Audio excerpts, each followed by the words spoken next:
Hello everyone, আজ পয়লা জানুয়ারি। সবাইকে জানাই হ্যাপি নিউ ইয়ার। এই বছর যেন সবার খুব ভালোভাবে কাটে। ঠাকুরের কাছে প্রার্থনা করি এই বছর যেন সবার স্বপ্ন পূরণ হয়। যারা যারা আমার ভিডিও দেখো, বড়দেরকে জানাই প্রণাম, ছোটদেরকে জানাই অনেক অনেক ভালোবাসা। আগের ব্লগে আমি বলেছিলাম, দেখিয়েওছিলাম যে ছাদটা পরিষ্কার করে ক্লিন করে দিয়েছি একেবারে, শুধুমাত্র পয়লা জানুয়ারি উপলক্ষে ফিস্ট করব বলে।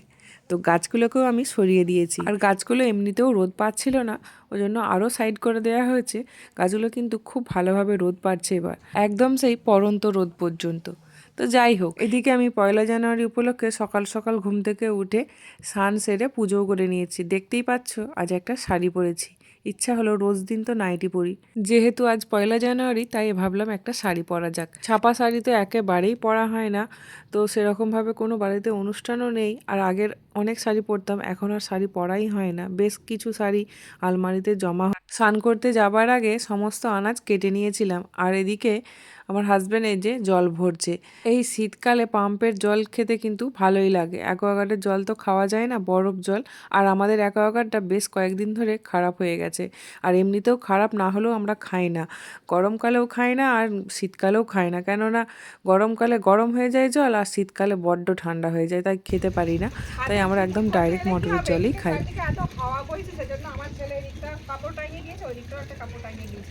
তো চলো দেখে দেখাই কি কি মেনু হচ্ছে।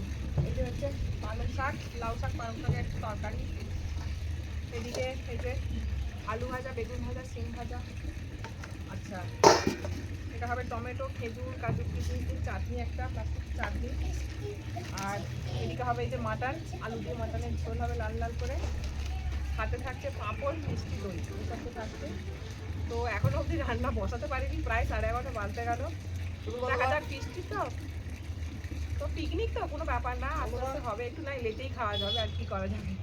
এদিকে আমার মেয়ে দুষ্টুমি করে যাচ্ছে, ওর এখনো স্নান হয়নি, ভাবছি ওকে স্নানটা করে দিয়েছি, রান্নাটা করবো। তাহলে এদিকটা গ্যাসটা ফিট কর।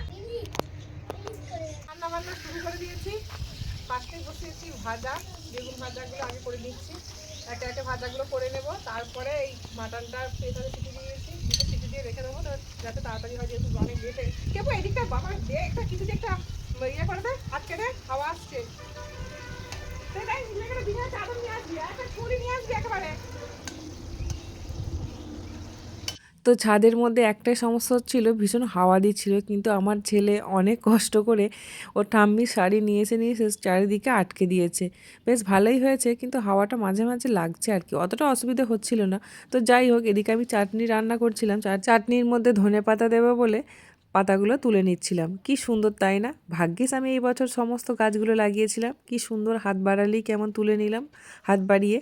মানে একদম দারুণ ব্যাপারটা, তাই না? আমার যে কোনো গাছ লাগাতে তো আমার ভালোই লাগে। যদি আমাকে বাড়ির সবাই হেল্প করতো, মানে আমাকে সাহায্য করতো, সাপোর্ট করতো যে হ্যাঁ হ্যাঁ তুমি এই গাছটা লাগাও, তোমাকে মাটি এনে দিচ্ছি। সব থেকে বড় সমস্যা কি জানো তো?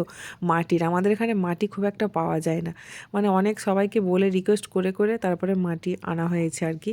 তো গাছ তো মাটিতেই হবে, তাই না? আমাদের চারিদিকটা তো একদম সিমেন্ট দিয়ে বাঁধানো, পাথর বসানো, কোথাও কোনো একটু ফাঁকা নেই যে একটু মাটি খুঁড়ে বাইরে থেকে উঠান থেকে মাটি পাবো, এরকম অবস্থা। মাটি তো আমাদের এখানে নেই, সেই দূরের লোকেদের জমি থেকে নিয়ে আসতে হবে, নাহলে আমাদের জমি থেকে নিয়ে আসতে হবে। কিন্তু দুর্ভাগ্য আমারই, আমাকে কেউ এনে দেবে না, মানে আমাকেও লোক দিয়ে দিয়ে টাকা দিয়ে দিয়ে আনাতে হয়েছে। তাও আমি গাছ বসিয়েছি, কারণ আমার গাছের ভীষণ নেশা। তবে তোমাদের দাদাভাই এবছর 1 বস্তা আমাকে মাটি এনে দিয়েছিল। তো এই আর কি, তো এইসব নিয়ে চলছে। যাই হোক, গাছ লাগাতে আমার ভালোই লাগে, সাপোর্ট পেলে আমি আরও গাছ লাগাবো এটাই বলছিলাম আর কি। তো যাই হোক, দেখো এদিকে আমার রান্নাবান্না চলছে, চাটনিটাও শেষের পথে, এদিকে শাকটা আমি সাঁতলে নিচ্ছি। তবে সব থেকে আমাদের পিকনিকে আনন্দ পেয়েছে কে বলো তো? আমার মেয়ে। এই যে চারিপাশে কেমন ঘুরে বেড়াচ্ছে, মাঝে মাঝে আমার কোলে উঠে যাচ্ছে, মাঝে মাঝে দেখছে, মানে আবার মাঝে মাঝে নুন দিতে যাচ্ছে তরকারিতে, কি করবে খুঁজে পাচ্ছে না। তো ওর সব থেকে আনন্দটা ওর বেশি, আর ওর দাভাইয়েরও, মানে ওদের ভাই বোনের আনন্দের শেষ নেই। মাঠের এই ছাদের মধ্যে রান্না হচ্ছে, মানে ওদের কত আনন্দ। কতবার জিজ্ঞাসা করতে আসছে আমার মেয়ে, মা কত দেরি, কখন ভাত খাবো? ভাত খেয়ে তো একদম উল্টে যাবে, সত্যি কথা বলতে, মানে খাবে কি না সন্দেহ আছে। কিন্তু তা হলেও আর কি ওদের মানে আনন্দের শেষ নেই আর কি। তো আমাদেরই নিজেদেরই ভালো লাগছে। এখন আবার ভিডিওটা এডিট করতে করতে মনে হচ্ছে আরেকদিন ছাদে রান্না করে খাওয়া দাওয়া করলে খুব ভালো হবে মনে হচ্ছে, তাই না? মানে ভালোই লাগছে যে একটা দিন রান্না করে ঠিকঠাক পোষালো না, আর একটা দিন রান্না বান্না করতে হবে মনে হচ্ছে।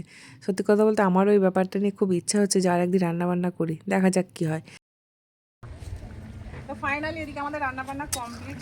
এই যে মাংসের ঝোলটা ফুটছে, এটা হয়ে গেলেই হয়ে যাবে। চলো তোমাদেরকে দেখিয়ে দিই আজকে কি কি রান্না হয়েছে এক ঝলক। গ্যাস অফ করে দিচ্ছি। এসে দিই বন্ধুরা, 1 জানুয়ারি উপলক্ষে আমাদের বাড়িতে কি কি রান্না বান্না করেছে এই যে দেখো। প্রথমেই আছে সাদা ভাত, প্লেন রাইসই হয়েছে। কাল যেহেতু একবার হয়ে গেছে ফ্রাইড রাইস, চিলি চিকেন এসব কালকে করেছিলাম, তোমরা দেখেছো, তাই আজকে প্লেন রাইস, সরু চালের ভাত হয়েছে, মিনিকেট চালের ভাত এটা। আর এর মধ্যে আছে এই যে সিম ভাজা, আলু ভাজা, বেগুন ভাজা হয়ে গেছে। এদিকে আছে এই যে লাউ পালং শাকের তরকারি, বড়ি টড়ি দিয়ে একটা তরকারি করেছি। এদিকে আছে এই যে চাটনিও হয়ে গেছে। এদিকে আছে পাঁপড়, এদিকে আছে দই মিষ্টি, আর এদিকে মাটনের ঝোল। তো কেমন লাগলো আমাদের 1 জানুয়ারির মেনু অবশ্যই কমেন্টে জানাবে। আর কে কে খাবে তাড়াতাড়ি চলে এসে, এক্ষুনি খাওয়া দাওয়া শুরু হবে। খাবে? তুমি তো খাস তো? আমি খাই, আমাকে বেগুন ভাজা দাও, ওকে শুধু আলু ভাজা দাও, আলু ভাজা দাও শুধু আলু ভাজা। মা তো দিকে তুমি বেলতে বালতি আমাকে ওইটাই খা না, আগে তুই ওইটাই খা, তারপরে তো দেখতেই পাচ্ছে এই যে আগে বাচ্চাগুলোকে খেতে বসিয়ে দিয়েছি, তারপরে ওদের দাদু ঠাম্মিকেও বসিয়ে দিয়েছি। তো তারপরে আমরা লাস্টে খাবো আর কি। তো ভেবেছিলাম অনেকটা লেট হবে, কিন্তু অনেক তাড়াতাড়ি রান্না হয়ে গেছে। ভাবতে পারিনি এত হাওয়ার মধ্যে থেকেও, মানে হাওয়া দিচ্ছিল ছাদে, যা ভেবেছিলাম অনেক লেট হবে, কিন্তু অনেক তাড়াতাড়ি হয়ে গেছে। একটার মধ্যেই রান্না কমপ্লিট হয়ে গেছে, মানে সঠিক টাইমেই একদম খাওয়া দাওয়া হচ্ছে। তো ভালোই হয়েছে। আর আমাদের মধ্যে এখানে আছে আরোহী। তো আরোহীকে অনেকেই জানো, তো হচ্ছে আমাদের পাশের বাড়ির ভাসুরজি হয়, ওকেও বলেছিলাম আর কি।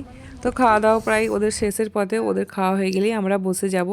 তো ভিডিওটাও খুব একটা বড় করিনি, শুধুমাত্র ওই পিকনিকটাই তোমাদেরকে দেখাতে চেয়েছিলাম যে 1 জানুয়ারির দিন আমরা কি কি করেছিলাম, মানে পিকনিকটা কিভাবে করেছিলাম সেটাই তোমাদেরকে দেখাতে চেয়েছিলাম। সেইভাবেই ব্লগটাকে ছোট্ট করে সাজিয়েছি। তোমাদের ব্লগটা কেমন লাগলো অবশ্যই জানিও, ভালো লাগলে লাইক কমেন্ট শেয়ার করো। আর এরকম নতুন নতুন ভিডিও দেখতে আমার চ্যানেলটিকে অবশ্যই সাবস্ক্রাইব করে রেখো। তো চলো এখনকার মতো টাটা, দেখা হবে নেক্সট কোনো ভিডিওর সাথে। ততক্ষণ সবাই খুব ভালো থেকো, বাই।